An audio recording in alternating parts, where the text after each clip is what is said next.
phone number on it and a Well, rabies my number. chip is on there though, at least. Yeah, but we still that sometimes those don't work. Or Yeah. look, that's the cutest thing in the world is watching the dog eat that watermelon, and the noises, the gnawing noises she makes. She's. Look, you can't because you can't see her mouth; it's all fur, and it's just the watermelon disappears. Do you hear it? It sounds just like a person. So cute. Anyway, we're on chapter 8. Yay! Ladies and gentlemen of Revelation, remember those who read and hear this are blessed. Now, this is a pretty good one. We got some good stuff here. So without further ado, let's get into it.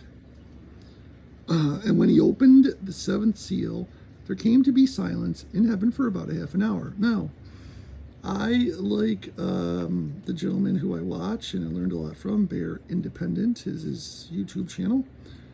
I would highly suggest listening to him and not me. He's way more versed in this.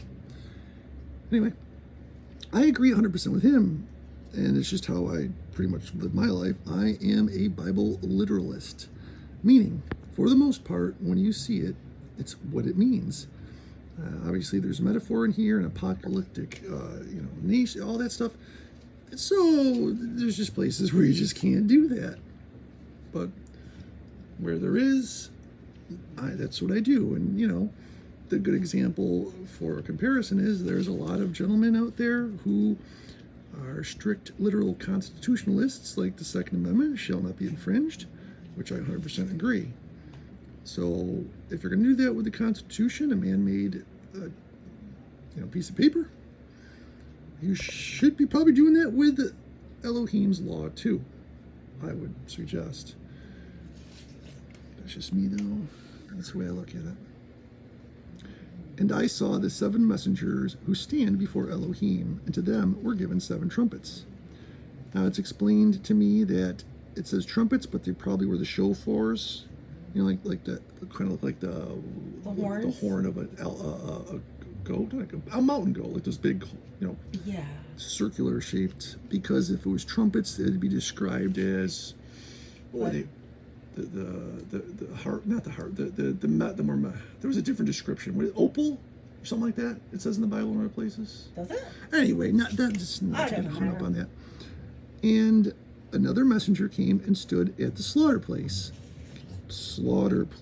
We will be holding a golden censer with much incense was given to him, that he should offer it with the prayers of all the set apart ones upon the golden slaughter place, which was before the throne. Now, someone from Churchianity needs to run up there real quick and tell Elohim that we don't do this anymore. We don't do the things he wants us to do the way he wants us to do it, right? Correct. We just do, right? I mean, hey, Churchianity says we don't do whatever we want. Yeah, we just don't do it. Elohim, you better change, because why would a golden slaughter place be up in heaven? Do you think it's just like a museum piece? It's right in front of his throne. I think it's for like Thanksgiving, right? Praises and things like that. Yeah, again, not for sacrifice. Churchianity paints heaven as like, I don't know. I think some people think is wild imagination is like, oh, it's like a Star Trek holodeck where you can do whatever you want anytime. It's just bliss, or it's I still think it's bliss. But right. But I mean, that's the thing. They just think it's Ferraris or and I think worldly items. I think. Maybe, I don't know. I don't want to say that. Well, I used to think that. Yeah. I think a lot. I think some dudes think that. Yeah, I don't know what women think. But I just think of like dwelling with the Lord. Well, that's what is heaven, everybody. And don't let me paint it as like a letdown. It's going to be the most amazing thing ever. Yeah. Because remember, in hell, it's described as the worst thing ever. Not necessarily because of the beatings. The beatings will continue until morale improves. But it's the feeling of being totally separated from Elohim. So if that's the worst part about hell, which makes it unbearable, if you're in heaven and you're with him, you're one with him, that means it's going to be bliss. Yes. And while you're in heaven, you're going to be, praising him and thanking him constantly. This is why there is a golden slaughter place. You're going to offer up offerings to him while you're there. But we don't do that anymore. Well, whoever told you that got some stuff wrong. And I'm not saying they did it on purpose. They probably learned it from seminary. So, just saying, read your Bible. Everybody always wants, the second I do a video or something, everybody wants to just, that's when they all text. Anyway. Well, here, let's get. Did I miss anything about that? No. Okay, so we're rolling. We'll keep rolling. And the smoke of the incense with the prayers of the set apart ones went up before Elohim from the hand of the messenger. And the messenger took the censer and filled it with fire from the slaughter place and threw it to the earth. That doesn't sound like fun. And there were noises and thunders and lightnings and an earthquake. Oh my. Yikes. And the 7 messengers who held the 7 trumpets prepared themselves to sound. And the first messenger sounded, and there came to be a hail and fire mixed with blood, and they were thrown to the earth. And a third of the trees were burned up, and all the green grass was burned up. Oh, I'm sorry, Okay, Dave. Is this like the first trumpet or the second trumpet? Yeah. So first messenger sounded. Oh, So okay, let's first just messenger. pause for a moment, because I think people go, oh, and then you move on. Imagine, if you will, literally picture yourself outside when you've seen hail come down. Maybe, I'm sure everybody has. And we're not talking little, baby hail. The dog. And she's gone. And she's gone. And the cat's like, what the? What the? Okay. So, is she like, dog? Are you? What are you doing, Are you? girl? Oh, jeez. Are you satisfied with yourself now? You got your little. You should see her just her head popping out. Look at our little meat. And Our animal looks so the cat looks so annoyed. It's like, what are you doing, fool? Look at. You should see him. And the dog is just like, try me. Winnie, just let it be. See, the problem is the dog will do this, and I'll come down here and like plop on the bed and crush her. Yeah. That's Okay, probably not the you safest. two. But they're actually like by each other and not Well, like, completely tormenting. Well, each remember, other. the cat's doped up from the catnip from earlier. that's So I think that's why. why she's like, no. She's like, I'm out of here. All right, back to hail and blood and killing and murder. Yes. All right, so picture hail, everybody, right? Picture hail coming down. Big hail.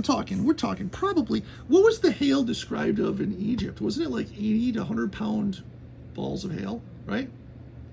Don't remember we looked that up, the conversion of the weight back then to what it is now approximately? I don't remember. I'm pretty sure the hail back in Egypt, when Elohim rained hail down with the same deal, was 100 pound. I mean, imagine. Egypt. Or I mean, Or Sodom, he did do hail, didn't he? yeah, when he was freeing them from slavery. Yeah, from the plagues. Is that what you're talking yeah, about? yes. Okay. I'm sorry, I should have been more specific. My fault. No, I. for No, some you're reason right. I No, forgot about no, that. you're right. I should have been more specific. Thank you. So yeah, 100. Imagine that are on fire or accompanied by fire at least. Yeah, that sounds kind of nuts, doesn't it? Mixed with blood, and just for effect, Yes, right? right. Just to be extra like terrifying, blood.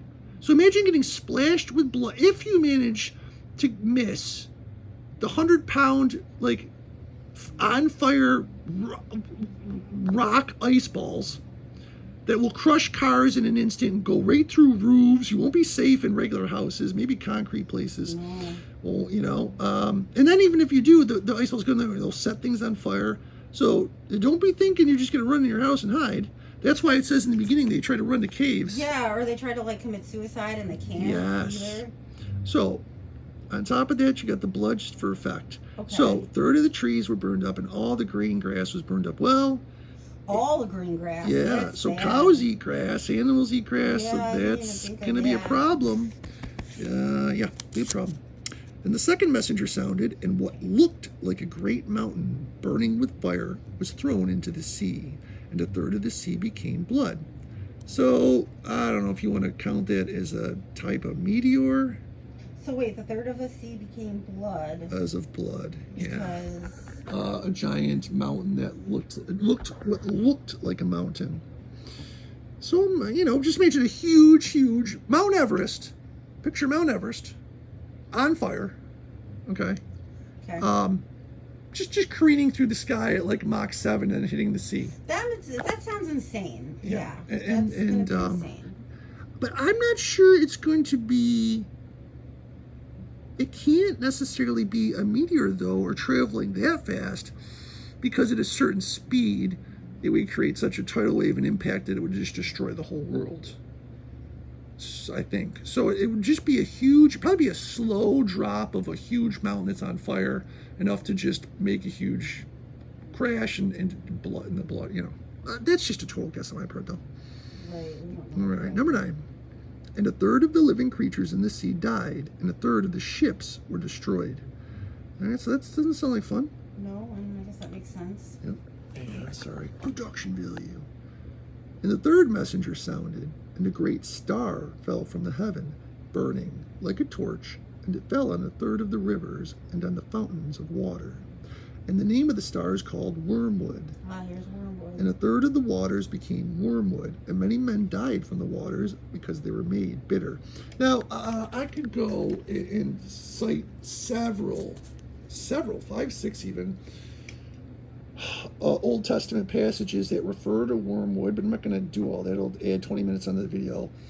And basically, it's just over and over again, basically shows wormwood and bitterness. It's like what happens to men when they become lawless, when they stop following Elohim's law, you know, when they turn bitter. It makes you bitter because, you know, life just starts to suck. And, you know, there's, but I'm not going to drag out the video with that. Maybe at some other time I'll make a specific video. And the fourth messenger sounded, and a third of the sun was struck, and a third of the moon, and a third of the stars, so that a third of them were darkened, and a third of the day did not shine, and likewise the night. So it's not like a third of the sun is going away, it just means a third of the day will not shine. So our days will get shorter, which means, first, in and of itself, if you start seeing stuff like this, because there's still people alive that here that don't believe, okay? So you have to be pretty stubborn to start seeing this stuff and go, huh. You know, because at that point, there's going to be a lot more people going, well, it says here, right here, you know, I think. And you're going to have to be pretty stubborn not to notice and go, hey, you know, we're going to switch teams here. But then there'll be no growing. I mean, there'll be a, you know, shorter day means less growing. Right. Now, not only less growing, but it'll make growing impossible in places like where we are now, upstate New York, because we have such a short growing season now. You cut a third of the hours of that, we're done. You won't be able to grow anything here. So that, you got to remember, people, you say, well, I'll just make it through this. Most people won't be able to live where they are because you're going to have to follow the food. So we'll all be congregating, you know, more towards where the day is still a little bit longer. But even still, that's going to be a tough one in and of itself. Now, a third of the stars. Well, that sounds like, well, you know, that sucks, but no big deal. But remember, do we still have power during all this? Do we still have modern conveniences, GPS? I'm going to say no. So if you don't have that, what do you use to navigate with, especially at night? Stars. Well, if a third of them are missing, guess what? You have no idea where you're going.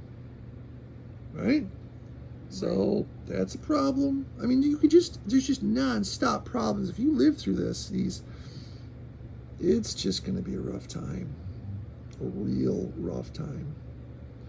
And I looked, and I heard an eagle flying in mid-heaven, crying with a loud voice, woe, woe, woe to those dwelling upon the earth, because of the remaining blasts of the trumpet, the 3 messengers who were about to sound. So the eagle's like, hey, you think you guys got it bad now?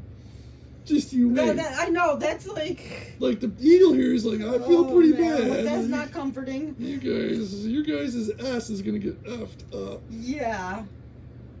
So It's like, gonna get it any worse? Yeah, I guess so. And then, you know, we have imagery. Did I do the imagery here? Did I jump back to Matthew 24:3? Because we had the imagery here.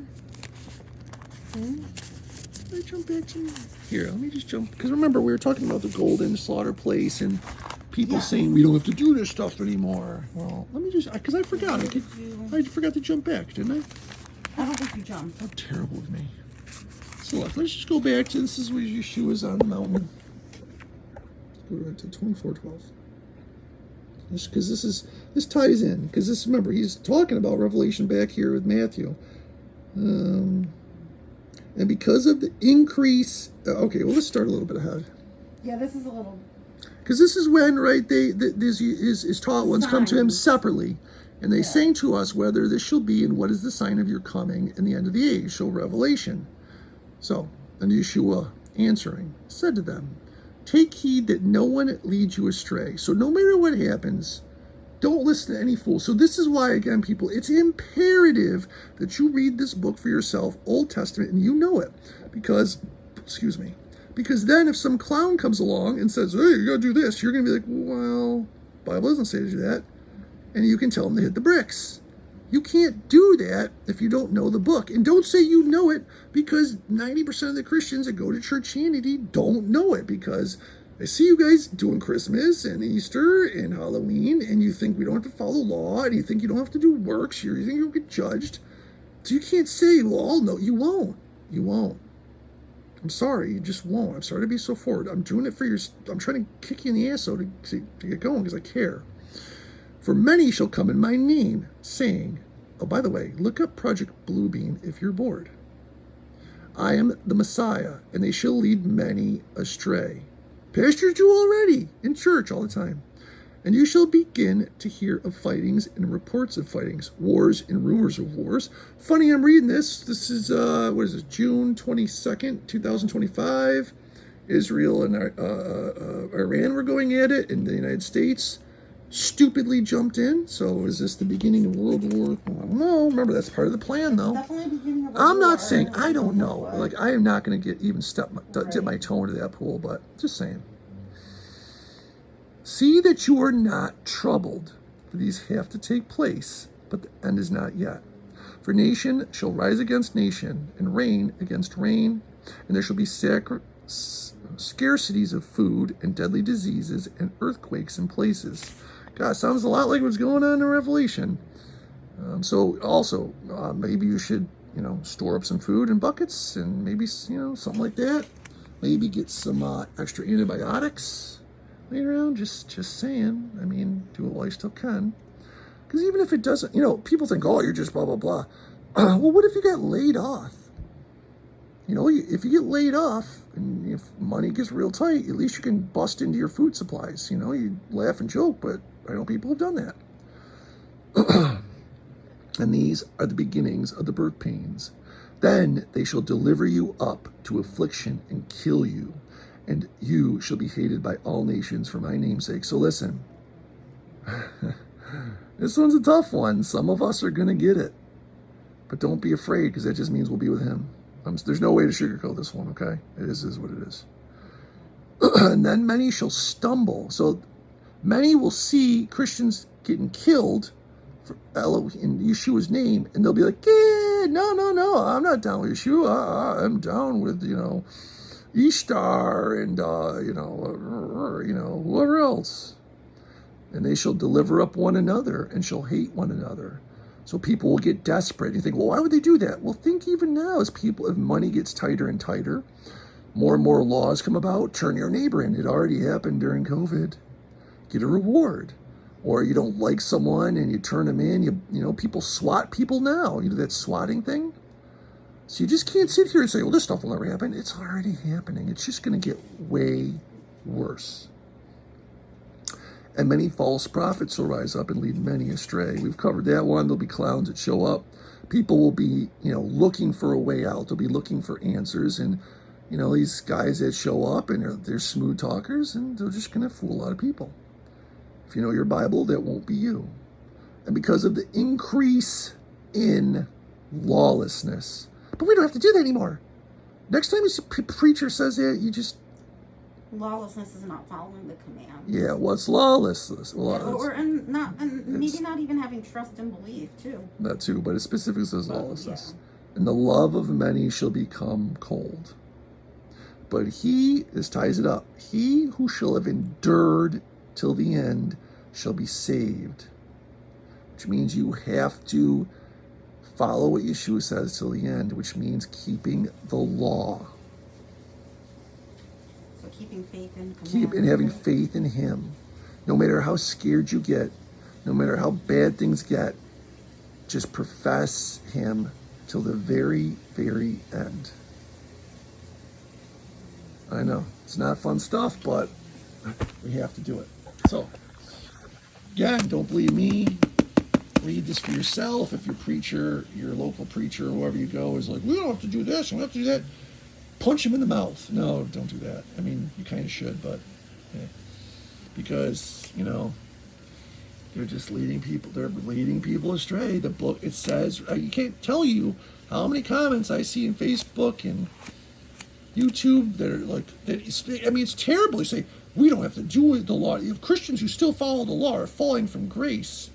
And I just think how terrible it is that they've been brainwashed. A preacher would say something so terrible. So by following God's law, which he says specifically we still have to do, means we're falling from grace. Sorry, the devil got to that preacher. Whoever told them that, like I made the video the other day, there's not much difference from the devil in the garden going to Eve. Did God really say you'll die? Really? You're not really gonna die. It's okay. You don't have to do that. There's very little difference between that and the modern church unity preachers saying to all our brothers and sisters, do we really have to follow God's law? He got rid of that. Come on now. You don't really have to. No different. That hurts feelings, good, because someone needs to shake it up so you guys realize that's a lie. A straight up lie. Yeshua tells you that over and over and over and over again. Follow my law. Do not engage in lawlessness. Sin is lawlessness. 1 John 3:4. Sin is lawlessness. All right, everybody, peace out. I was going to say it's probably getting long. Yeah, because I get paid. I'm like, come on, people. I want to help people get saved. It's just, these preachers just are so frustrating. So, yeah. Peace out, everybody.